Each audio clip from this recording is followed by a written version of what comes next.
Jeethu Joseph. Directed by కాదు, presented by Jeethu Joseph. మనకు తెలుసు జీతూ జోసెఫ్ నుంచి ఒక సినిమా గానీ, ఒక వెబ్ సిరీస్ గానీ వస్తుందంటే ఆటోమేటిక్‌గా చూడాలనే ఇంట్రెస్ట్ క్రియేట్ అయితది. సో, ఈ యొక్క పేరు ఈ సీక్రెట్ స్టోరీస్ రోస్లిన్.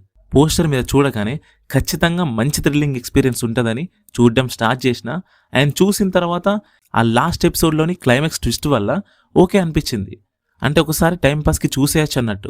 సిరీస్‌కి పెద్ద ప్లస్ పాయింట్ ఏందంటే ఈ సిరీస్‌లో కేవలం ఓన్లీ 6 ఎపిసోడ్స్ మాత్రమే ఉన్నాయి. అండ్ అందులో కొన్ని 25 మినిట్స్, 27 మినిట్స్ డ్యూరేషన్‌తోని ఉండడం వల్ల ఎక్కువ టైం వేస్ట్ అయినట్టు, ఎక్కువ లాగ్ అయినట్టు అనిపించదు. మేజర్‌గా ఆ లాస్ట్ ఎపిసోడ్‌లోని ట్విస్ట్‌ని బేస్ చేసుకొని రాసినట్టున్నారు. ఎగ్జాక్ట్‌లీ ఇట్లాంటి ట్విస్ట్‌నే నేను రీసెంట్‌గా ఒక సినిమాలో చూసిన. అయినా సరే ఈ సిరీస్‌లో ఒక ఫ్లోతోని చూస్తున్నప్పుడు మంచి థ్రిల్లింగ్ అనిపించింది.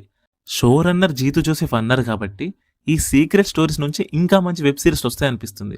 ఎందుకంటే ఈ సీజన్ 1 అనేది ఓన్లీ రోస్లిన్ అనే అమ్మాయికి సంబంధించిన కథనే. నెక్స్ట్ సీజన్‌లో ఇంకా వేరే వాళ్ళ గురించి స్టోరీస్ ఉంటాయి కావచ్చు.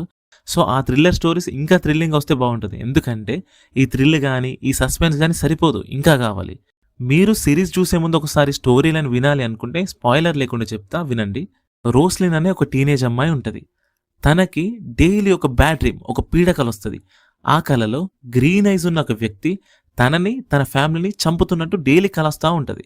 ఒకరోజు నిజంగానే తన కలలోకి వచ్చే ఆ కిల్లర్ ఎవరైతే ఉన్నారో అట్లాంటి గ్రీన్ ఐస్ ఉన్న ఒక వ్యక్తి తన ఇంట్లో పేయింగ్ గెస్ట్‌గా ఉండడానికి వస్తాడు. అతను వాళ్ళ ఫ్యామిలీ ఫ్రెండ్‌కి ఒక రిలేటివ్. సో, అతను వచ్చిన తర్వాత తన ఇంట్లో, తన లైఫ్‌లో ఎట్లాంటి ఇన్సిడెంట్స్ జరిగినాయి, అసలు అతనెవరు, రోస్లిన్ కలలోకి వచ్చే ఆ కిల్లర్, ఈ పేయింగ్ గెస్ట్ ఇద్దరు ఒక్కరేనా, ఇది తెలుసుకోవాలంటే వెబ్ సిరీస్ చూడాలి. సో, ఈ పాయింట్ గనక మీకు ఇంట్రెస్టింగ్‌గా అనిపిస్తే ఒక్కసారి ట్రై చేయండి. జియో హాట్‌స్టార్‌లో స్ట్రీమ్ అవుతుంది. టైమ్ పాస్ అయితది ఒక 3 అవర్స్. సో, ఇది రోస్లిన్ వెబ్ సిరీస్ గురించి నా వాచింగ్ ఎక్స్‌పీరియన్స్. మీరు ఆల్రెడీ సిరీస్ గనక చూసుంటే మీకెట్లా అనిపించిందో కామెంట్స్‌లో చెప్పండి. Thank you so much for watching సినిమాయాలోకం. బై.